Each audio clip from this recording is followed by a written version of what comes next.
This is the part where I say, welcome back to another episode of Dubai Works Business Podcast. But I'm not going to be able to say that because we're not going to be continuing with Dubai Works Business Podcast anymore. Lubna Hamdan is beside me. She's smiling. We will be introducing a new host and a new format to this show. We've been going since 2019. We've done every Friday, over 250 episodes, interviewing the founders and the leaders that make Dubai a business capital. And it will continue under the Smashy Business umbrella, Nomiker, our brand that we've also published Dubai Works on. The last episode was with Homie last week. But now the new format will be a Smashy Business Daily Show. Lubna, ex-editor of Arabian Business, a well-known journalist in the region and a real eye for a story on business. So we're delighted that she's joined us and we're delighted that Smashy Business, I think, is going to be leveling up big time now. Oh, thanks, Richard. Wow, what an introduction that was. So I'm Lubna Hamdan, and with Smashy Business Daily, we're going to be basically, simply put, getting down to business. Thanks a lot, Richard, for passing the reins to me. I promise I'm going to take good care of the show, so thank you. Great. And yeah, I think the new format will be a little bit more conversational. I'll join you for a few days and you'll have a few more of the hosts, part of Augustus Media and the Lovin Dubai hosts on the show. And you'll be having is that the idea that you'll be having a lot of guests on as well? Yeah, absolutely. So basically, we're going to go through the most important and top business stories that everyone is talking about. Possibly most of the time they're going to be controversial because you know how I am, Richard. Richard told me when he first hired me, he said, "I know what you are." When someone tells you that you have the free reign to go controversial. Absolutely. So in a nutshell, Smashy Business Daily is quality journalism for those who dare to ask the difficult questions. Tune in daily for untold stories and unorthodox opinions with myself, Lubna Hamdan, and sometimes Richard, and then other co-hosts from Augustus Media. This morning, we're going to talk about Salik. Dr. Habib Al Mulla thinks Salik should double fees in Dubai's central business district. Habib Al Mulla is a prominent lawyer in the UAE. Next up, we're going to talk about the UAE leading IPOs in the GCC. Is it time for regional exchanges to merge? And then Starbucks MENA denies political affiliations and agendas, but what is the future of the coffee giant here in the region? And then we have a very special interview with Ayub Al Ma'moon, Skyscanner travel agent, to discuss travel trends for 2024. Amazing. Looking forward to the show. Me too.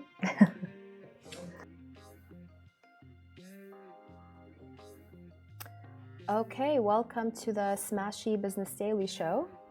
Previously, Dubai Works. Richard, you've given me your baby, technically. Good morning. Yeah, I'm Richard and Lubna. Welcome to Smashy Business. So I'm Lubna Hamdan. Welcome, guys. First of all, I think let's discuss the morning news. Habib Al Mulla, he's a prominent lawyer in the UAE. And he's discussing Salik on Twitter this morning. So apparently he thinks that Salik should double the fees in the central business areas in Dubai. He also said that we should lower prices of Salik during times that are not peak times, and then increase the prices when it is peak times, which does make sense. But what do you think about doubling the pricing?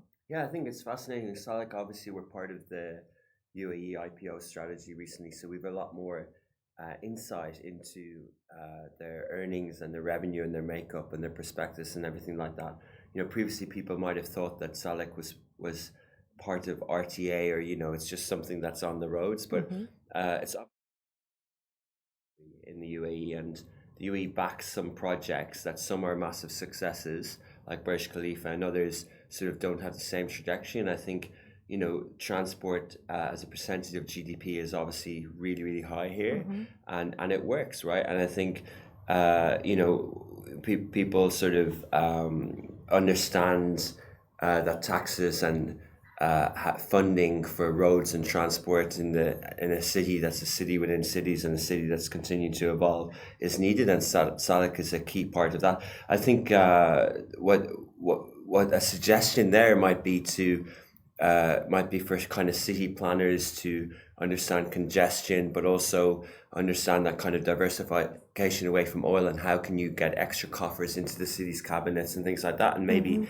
by sort of increasing revenue with vehicles like Salik is interesting. It might be also interesting to shareholders of Salik, people who have an eye on the dividends, to see the potential ways for that business to generate more revenue. In terms of the granular details and the technicalities of it, I think typically these decisions in countries could be made by road and transport ministers, right? And I think there's always pros and cons to policies, isn't there? Absolutely. But what I really want to know, Richard, is how much is your Salik bill every month? That's what I want to know. Yeah, I don't know. Or do you cycle? You're a cyclist, right? Yeah, I don't cycle I don't cycle as a commute in the city. But yeah, how many Salik bridges or tolls are there in the city? Like it's kind of it's increasing, right? Yeah, I mean, so we're gonna have in November this year, we're gonna have 2 new Salik tolls. So it is increasing. It's getting harder and harder to avoid Salik tolls. So yeah. Do you think people should try and avoid Salik tolls? I think that Habib Al Mulla is right in what he's saying. I do think that, yeah, people should try and avoid them. But was he saying that Salik should increase the charges in the IFC to? Yes. So in the business districts, he does think that Salik should increase tolls to relieve some congestion, right? Yeah, because yeah, the traffic is getting absolutely crazy in Dubai at the moment, which is great. We love to see Dubai thriving. But you don't want to be stuck in traffic for an hour and a half, right? So yeah, I think it's good overall. Yeah, definitely. Like I think I remember when I lived in London, because there was no one had cars in the city because the congestion charges and the parking spaces were so expensive, and it sort of. The incentive alignment there was that it made people take public transport. Exactly, and the government is encouraging people to use the metro. Right? Yeah, exactly. So yeah, I think there's pros and cons to it. Like I'd look at it from a Salik business opportunity as opposed to personally. But I don't think I wouldn't subscribe to this idea that we need to avoid things. I think we need to understand dynamics of cities, and I think we should be privileged that. If you look at neighboring countries, the road and transport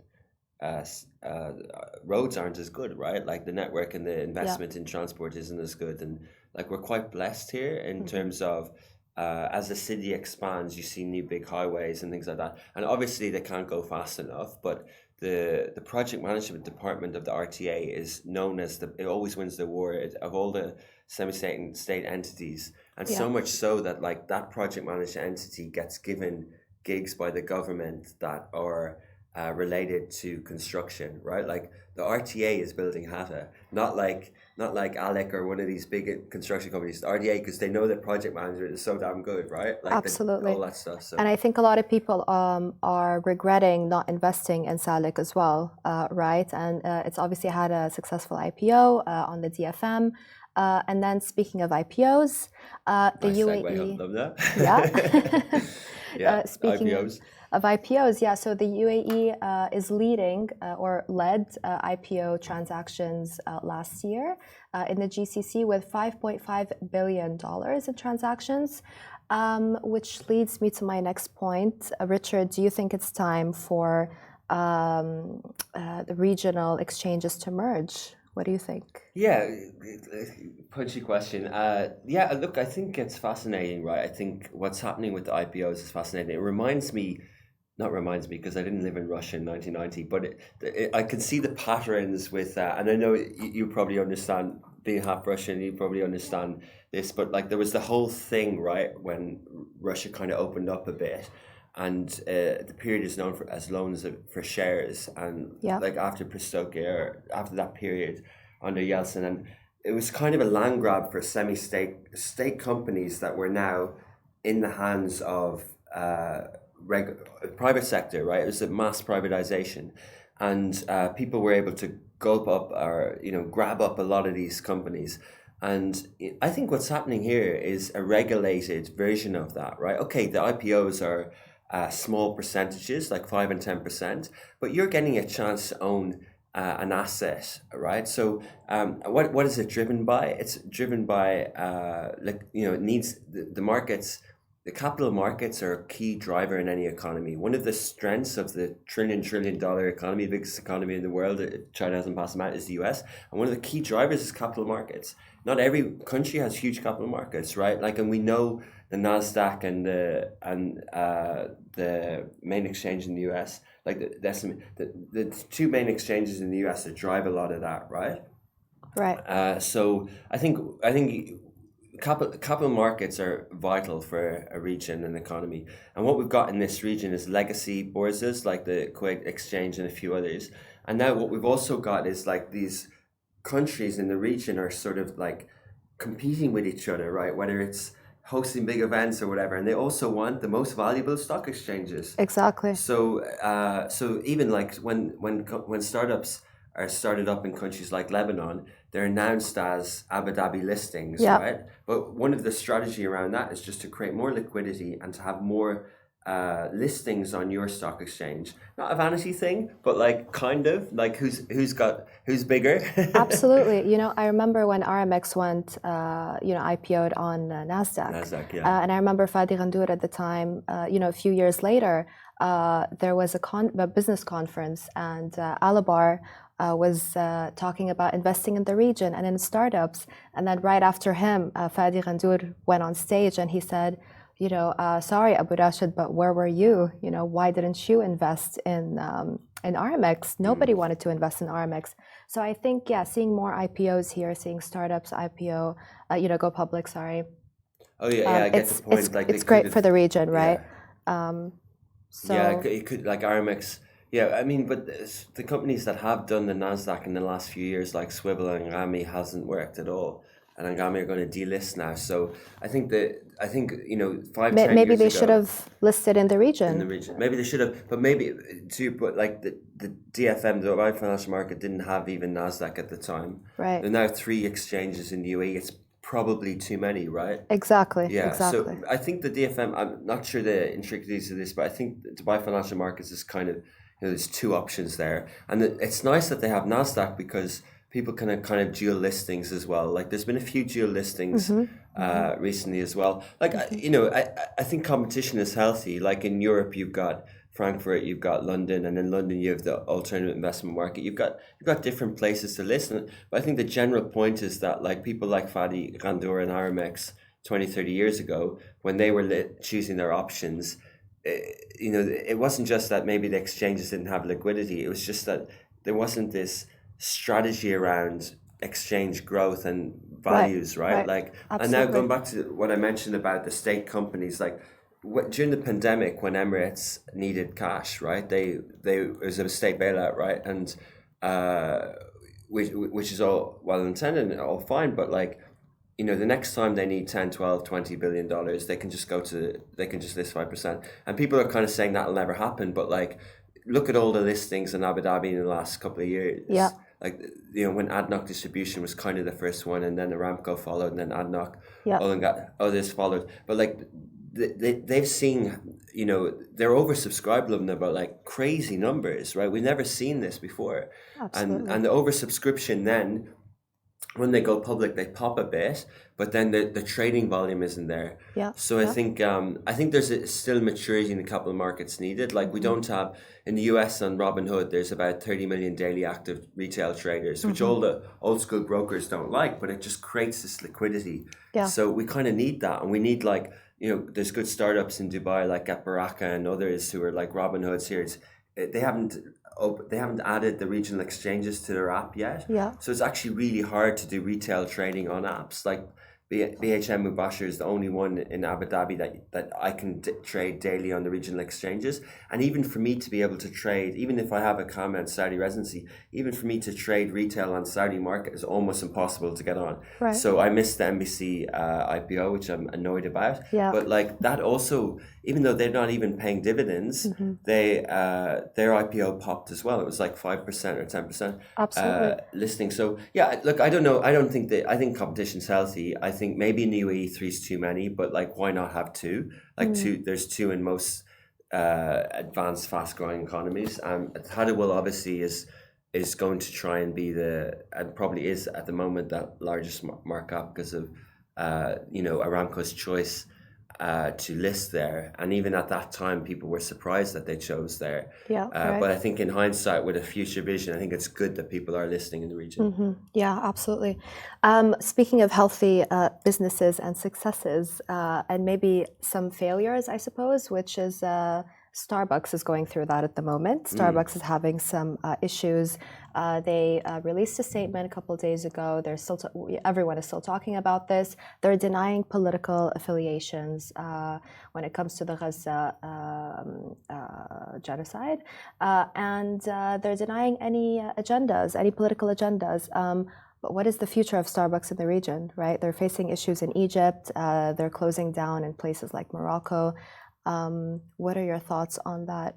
Yeah, look, I love homegrown stories. I love brands who rise up from here. So anyone who's in the coffee trade, like there's a cool coffee COFE app out of Kuwait, and like just like to see more like homegrown brands. In terms of globalization and these brands, like they've done well for a while, and they're actually, I wonder, Lumna, like when these brands go through crises and stuff like that, like they're so well equipped with teams of PR expertise and stuff like that, and they kind of weather the storm. Sure, their CEO might come under pressure for quarterly revenues and things like that, but they usually get through it. I don't think public perception really kills them massively. However, they're quite entrenched, and the guy who set up Starbucks is always like, he's in Davos last week, and he's always at FII in Riyadh. Like, so he's like, they kind of know what they're doing, and they're repped so well in the region. Like Al Shaya is a powerhouse, and they're so aggressive with in a positive way with their expansion. Like, we actually all like those drive-throughs, 24-hour Starbucks. That suits our behavior. So I think like that's the thing about capitalism, globalization. Like all well and good. Like what I'll talk about what they're being accused of, but all well and good. But like, if you don't like something, you have a choice not to purchase there.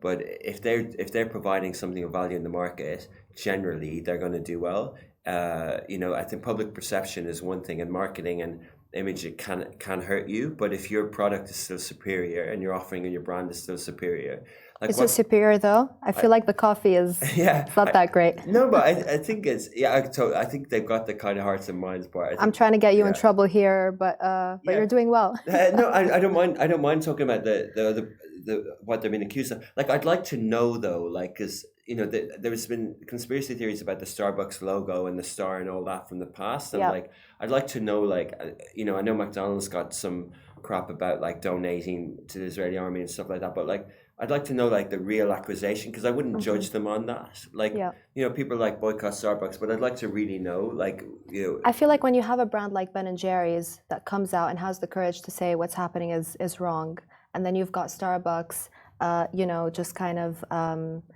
treading the line, let's say, not really wanting to make a specific statement. Consumers in the Middle East are kind of fed up with that. I think, but you got to understand though that, like, if you're CEO of a global listed company, I'm not even sure if Starbucks listed, but you've got fiduciary responsibility and shareholder responsibility. Like, not every brand. I really respect what Ben & Jerry's doing. It's not just now. They've been finding distributors in that part of the world for a long time, and they've really but their origin story, that David Goliath origin story, and that sort of like fighting Haggadah, and that sort of passion that they had as a purpose-driven company identifies them. But some don't. Like, some brands are vanilla, right? Like, and some brands aren't political, and I think it's okay for brands not to be political. And I do agree with you, because at the end of the day, we've all got to make some money, we've all got to make a living. I do feel like Howard of Starbucks can take the risk. How much money does this guy have? So I think we can agree to disagree on that, Rich. Yeah, fair enough. I mean, look, long term, I wish there was a Middle Eastern Starbucks that conquered this region and the world. Hey, you know what? We're going to speak in a couple of days. We're going to speak to one of the partners behind Stars Coffee. The assets in Russia, in Moscow, I believe, were acquired by the Starbucks assets were acquired by Russian rapper Timati and Anton Pinsky. So who knows? They turned it into Stars Coffee. They bought it for peanuts, for nothing. Fair play. Maybe some playful competition here. We could have Stars Coffee and Starbucks, and people can choose. But like, go to the point. Like, if you've got a small restaurant right in Dubai at the moment and you're serving coffee, do you think that, should they be posting on Instagram about the genocide that's happening, and if they're not, then are you going to ask them questions like you're asking or is it just because Starbucks are big that they should speak? Do you know what I mean? Like, I agree. I do think, with power comes great responsibility, right? Okay. So surely if you're a bigger company, yes, you do have the responsibility and you can take the heat, right? Because as you said, they're pretty resilient. Yeah. So Fair enough. Okay. I think we're agreeing to agree on this one, but yeah. All right. Cool. Thanks, Richard.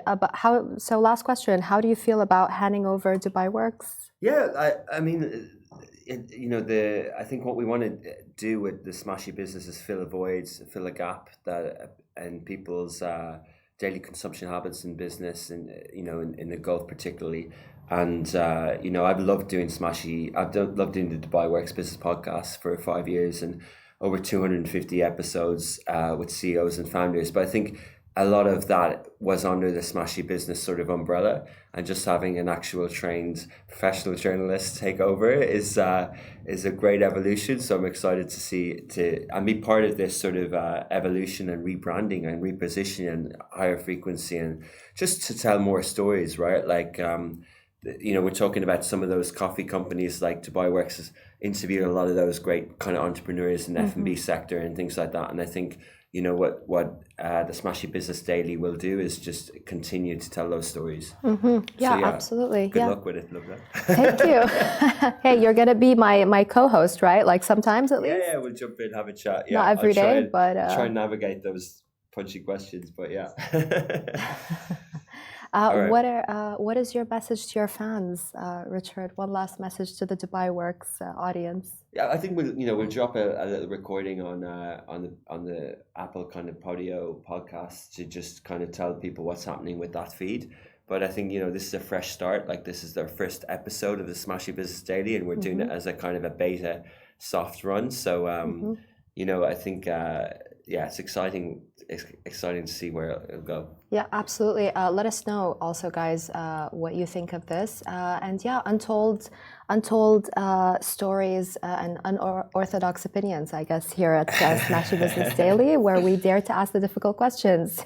Richard was just victim number one, I guess, today. Okay. I hope I'll be back tomorrow. Cool. I didn't see any difficult questions. Okay, super. So I think we're gonna move on to an interview now. So we're gonna take a short break, and then we speak to Ayub Al Mulla, Skyscanner travel expert, to discuss 2024 travel trends. So yeah, stay tuned.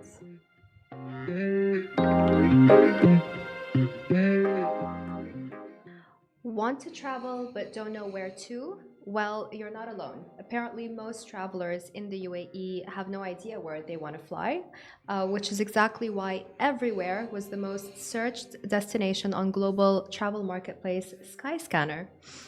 With us to discuss travel trends for 2024 is Ayub Al Mulla, a Skyscanner travel expert. Welcome. Thank you for having me. Thanks. And how are you feeling? You landed from London, you're jet lagged. How are you feeling? And most importantly, what are some tips to battle the jet lag? Well, there are so many things that you can try. I think it starts before you actually fly. So making sure that you prepare the gear. If you have an eye mask, you can have that during your flight. The food that you eat as well during the flight can make a difference. I think we consume over 3,000 calories during a 6-hour flight. That's why, yeah, what? And that's a lot. So basically, you need to unwind after that. You need to plan your trip beforehand, and also when you land, just make sure that you reset your clock to where it was from your departure point, so that by the time you land, you are adjusted and you can have a good night's sleep. I'm sorry, did I hear that correctly? 3,000 calories, is that on the flight or while flying? While flying, so just the fatigue of the flight, according to a sleep expert. Wow, Julie Malone. Yes. Shout out, Julie, you're the best. Explain that to me though. What exactly? I need to know this, right? Because us girls are always trying to diet, and men are dieting right now as well, right? Fitness and health is big in 2023 and in 2024. What is it? Is it the food in the airport? Is it and what foods to avoid to avoid the jet lag? Is it carbs? What is it? Yeah, well, I'm not sure I can speak about the foods to avoid. I'm not an expert in nutrition, Yeah. but I think it's just the experience of travel itself. You know, Right. leaving early, going to the airport, run into the taxi or to the gate. Right. It's a lot of calories to burn. Right. So You yeah. know what? That's the only time that I get something positive out of being late to everything. I'm always the last one to board the flight. So yeah, I guess keep being late and run so you can run and burn some calories, right? Yeah, Run that to the sounds like gate. a good tip. Cool. So Skyscanner has just partnered with Gunnar Garfus, the first person to have traveled to every single country in the world twice, not once, twice. Wow. Imagine having enough money to do that. I don't know how he does that, but it's like a dream job, isn't it? So Garfus will help us discover hidden gems as opposed to the popular destinations, and he'll be available for virtual appointments, which the best part about those appointments is they're free. Why are they free, and how many appointments are available to book? And I ask about the free part because I feel like people in the UAE would actually pay for that. I'm just curious what the strategy was behind that. Yeah, of course. Well, it's a very exciting partnership with Gunnar. Like you said, he's a travel expert. He is a world record holder. He has been to every single country in the world twice, and he has so many other achievements in travel. Basically, as an everywhere agent, he will be sharing some tips and recommendations on where to go. We did a survey with UAE travelers, over 1,000 of them, and 97% of the people that we spoke to said that they're kind of overwhelmed with the same popular destinations over and over. So they're really looking for some inspiration to go to the lesser known destinations. And this is why we partnered with Kunar. The reason why those appointments are free, and actually there will be 20 of them on a first come, first served basis.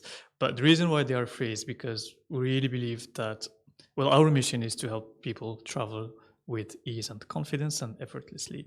So the reason why it's free, because we really believe that sharing knowledge about travel and getting tips and inspiration from travel experts should be accessible and for everyone and affordable. So even if there was a way to charge for it, maybe the right thing is to actually keep it free, the same way we go to Instagram or social media or TV for travel inspiration. You could also speak to one of these. I mean, who's better than these people who have been to so many places in the planet and who have so much to share in terms of tips and inspiration? Absolutely. Okay, but I gotta ask, if it does, I mean, really well, which I'm guessing it will do well, and I know you only have 20 appointments, but if you start getting the demand, would you consider having that as a new service for Skyscanner? That's a good question. So we are doing this as a test to really gauge the traveler interest in the region, in having one-to-ones with experts like Gunnar, because if you think of it, it's a free Zoom session with someone who has a lot to share, and they will be there to share tips and recommendations and basically all of the experiences that they have. So if it really works, and I hope it will, then yeah, why not? It could be like something that we keep as always on and something that we can build on and expand. Yeah, absolutely. Just keep it like within the budget, yeah, just so people like me can afford it. Yeah, exactly. Okay, so what are some of those hidden gems? Can you tell me a little bit about that? Yes, so I listened to Gunnar, and I've also read his recommendations, like the ones to start off with. And I think the destinations that he has recommended as hidden gems are destinations which you can go to from the UAE. So one of the destinations was Bishkek in Kyrgyzstan. It's a 5-hour trip from Dubai, and there's so much to see in there. Also, as an alternative to beach destinations, you can go to Praslin in Seychelles. It's beautiful, amazing beaches. Ladik as well is one of the recommendations that he had. But I think one of the great things about being able to travel from the UAE is that there are so many places that are really less popular and haven't been, explored as much as the other popular destinations that you would go to from the XB or from the WC. So I think this position of Dubai being between Asia, very close to Europe, to Africa as well. So there is so much to discover. Absolutely, absolutely. Some travel trends from your report for 2024 show that UAE residents want to travel more this year. And while they do keep value for money in mind, the most important factor is the overall vibe. How Gen Z of UAE residents? What exactly is the vibe? That's a good question. So 54% is actually the increase in demand on travel in 2024 in the UAE compared to 2023. That's massive. That's a lot. A lot of people, they want to travel this year more than they did last year. And I believe around the same percentage of people also said that they're planning on spending more this year compared to what they did last year. And it makes sense because the pandemic hit the world, people couldn't travel for a long time. So now they're back to exploring the world. So there is really this intent to travel and see the world. And people are stressed, right? Let's just say it how it is. It's Yeah. been a stressful year. Exactly. So yeah, go on a trip and then you could help. And actually, that's a good introduction to what we mean by a vibe. And some of the vibes or some of the trends that we've seen in the report was actually going to sleep retreats or going to destinations where you can sleep better, where you can relax, where you can disconnect. So a vibe is really the experience, the overall experience and culture that you can have within a destination. People were really keen on going to destinations where they can sleep better. That's one. People were really keen on destinations where films and TV shows were shot. And this one also makes a lot of sense because we spent a lot of time in lockdown binge watching a lot of stuff, right? Yep. So now we have these very long lists of destinations that we want to go to. And people who couldn't do this in 2023, they want to do it in 2024. Right. Interesting. A few other vibes were going to places that are known for food. So going to a place where you can taste the local cuisine, go to a restaurant that has been on your list as well. And the last one was going to destinations to attend gigs and see your favorite artists and bands. I believe the percentage was 72% of the people in the UAE, they said it's something they would consider in 2024 if it helps them save money. Which is rather interesting. I can't imagine saving money by flying to see a gig. Is it less expensive to fly and see a concert somewhere else than pay for a concert in Dubai? So if you think of it, Dubai is a place where if an artist is going, a lot of people would want to go and see that artist, right? The purchasing power is high and people would pay in order to see their favorite artist. But if that same artist is performing in another country in the region where the tickets might be less expensive and the flight could be affordable, and if you booked it in advance or if you got a good deal, then actually that might save you some money. I'll share with you something I did this summer. I couldn't get a ticket to go and see Coldplay in London. It was sold out in Wembley, which makes sense. People would fly from all over the world to see them. And actually, I ended up going to Gothenburg in Sweden for a very cheap flight, see Coldplay there, where the price was all right. It wasn't as expensive as it was in London. And then I just flew back the next day. And you So- actually saved money. Yes, because Wow. A, I was already planning on doing that trip. And B, the ticket wasn't expensive as it was in London. So at the end of the day, I hit two birds with the same stone, which is going to a new city that I haven't been to before and seeing one of my favorite artists for less. You Should try it. remind me to get your number after this because I need to call you before I book a flight. I'll You need share to help some me out tips, because I of feel like course. I've been making some very bad decisions. No, I'm sure you're right. Financial decisions, yeah, not very good. Right, so sleep tourism is making a splash. I never thought I would say those words. It doesn't make much sense to travel to sleep. When I travel, I want to get as little sleep as possible so I can see as much as possible. But apparently we're exhausted in the UAE. What are the the best three top cities for a great night's sleep? Yes. So in the report, the Travel Trends report, there were three destinations which were reviewed as great destinations to go and have really good sleep. The first one was Hoi An in Vietnam. Second one was Santorini in Greece. And the third one was Rome in Italy. And it's basically destinations where the hotels, the overall vibe again, is good and provides people with really good chance to just disconnect, just sleep, have a good night's sleep after a long flight or after a long year at work. So it's basically the hotels which have sleep retreats or just facilities really where you can just have a good night's sleep. I never would have thought Rome was a good place to go to sleep. First, because there's so much to see. Second, because the city is just so buzzing, I guess. Right? Yeah. Who would have thought? Okay, interesting. Do you travel to sleep? I'm just curious about this one point, traveling to sleep. Yeah, so I think it makes a lot of sense because it's very hard to switch off these days from work. The world feels very, very busy. We're constantly on our phones. We can't switch off from devices. So sometimes you just want to go on a trip where you completely forget about looking at your phone, checking your emails, looking at screen, and just sleep. And so many times, I was like, you know what? I'm just gonna go. The first 2 days, I'll do nothing but just sleep. Then I will recover. Then I'll adjust my jet lag, which I can't wait to do tonight because I'm still jet lagged. There you go.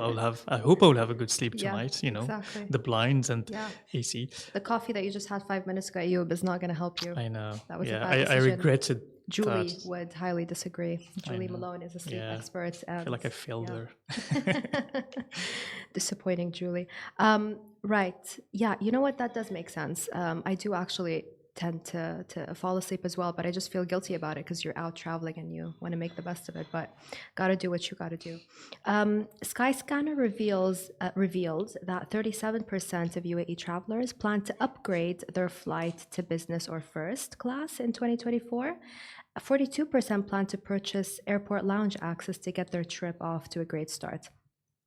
Why are UAE travelers upgrading to business or first? Is there something that kicked that off? What factors have led to that? Is it because we've had a stressful year and people want to kind of spoil themselves a little bit more? Yeah, I think that's part of it. And I think it also comes down to the nature of the country and the residents of the UAE who have a purchasing power which is high, and therefore they can afford to buy airport lounges. They can also afford to upgrade their trips, whether from economy to business or from business to first class. The other thing is also something that's unique to the region, which is the loyalty programs. Right. So a lot of people would prefer to fly with the same airline than, even if it costs a little bit more, than to fly with different airline that they haven't flew before. And therefore, they might get upgrades because they fly with the same airline again and again and again. So that's something that they would get used to. So I think it's unique, to the region. And there is a high percentage of millennials in the country. I'm a millennial, and I'll say it on air. I cannot afford a business class ticket. That's yeah. Well, maybe you can, upgrade. Upgrades. Yeah, hopefully. Yeah, I mean, if you have enough miles. Yeah, true. But you love an airport lounge, don't you? Airport lounge, yes, that's a great option. Yeah, I just thought that with rents going up, people wouldn't, put that much money towards travel. But but it's a really interesting stat, nevertheless. Finally, destinations that are most popular among UAE travelers. Just gonna mention them real quick: Osaka, Japan; Antalya, Turkey; Tokyo, Japan; Rome, Berlin, Amsterdam, New York, London, Athens, and Paris. Classics. Paris is my favorite city. What's your favorite city, Ayub? I think all of them. All of the ones that I haven't been to Osaka or Tokyo yet, but all of the others I believe I've been to them, and they're all wonderful. I'm jealous. I have not been to all those. Yeah, you should add them to your list. I believe those destinations are the destinations that have seen an increase year on year in terms of searches. Yes, correct. And actually, if you look at the first one and the third one in Japan, so that Osaka and Tokyo, if I'm not mistaken, Japan was 305. Yeah, 305% for That's Osaka, insane. 250% for Tokyo. Wow, that's a lot. That's very high. So Japan was one of the last few countries to reopen fully to tourists following the pandemic. Yeah. So there is really appetite to go and see the country again. And Osaka is considered the kitchen of Japan. So people really want to, going back to the point about traveling for food and local cuisine, so people, they really want to go to Japan to see the country because it has reopened. It's a magnificent country. But Lots also of to try the foodies in cuisine. the UAE. Exactly. And for all the budgets, like what's great about Osaka is there is a food experience for everyone, regardless of your budget. Yeah. You know where I want to go in Japan? I want to go to the Kill Bill restaurant. Ooh. Ugh, that's on my list. Okay, last question, Ayub. I think we've covered this topic to death, but everyone still wants to know, what are the best days and times to travel to save money? I think if every time I got this question and I got a dirham for it, I would be a billionaire. Billionaire. Yeah. Wow. So it really depends on the route. It really depends on the destination, and like there isn't one size that fits all. But basically, in general, Friday from the UAE is the best day to leave. Well, best day to travel, not to book, is Friday. to fly out of the UAE, and Nice. it really depends. Again, on average, it is, but I would maybe check and compare prices. Try different combinations of departure airports. Try 2 days earlier, 3 days later. But yeah, in general, it is, and I would also say it depends. I feel like you're holding out on us. Is there like another secret or something? Give us some travel tips. Try everywhere. Going back to everywhere, it's amazing because sometimes you can find some wonderful deals. If you put everywhere as a destination instead of specific destination, you will get all of the destinations you can fly to from Dubai or from the UAE ranked by price. And sometimes you can find some insane deals on the way here. Actually, I looked it up. You can go in February, return to Budapest for less than 800 dirhams direct. Wow. Budapest. Oh my gosh. So yeah, sometimes you can come across some really nice deals. Also, be flexible. Flexibility is key. Nice. Do you think my boss will let me will be flexible on my probation and let me fly maybe after this having this interview? I feel like flying. I doubt he will be, but it's okay. Are you going somewhere soon? No, I wish. So Still on probation. Might get fired after that comment. Thank you, Ayub, so much for your time. Of course. Thank you for having me. It was brilliant. Thank you. Thank you. This is a Smashy Business production, part of Augustus Media Podcast Network. Tune in for free on all socials or subscribe on Smashy TV to get access to all shows and audio podcasts.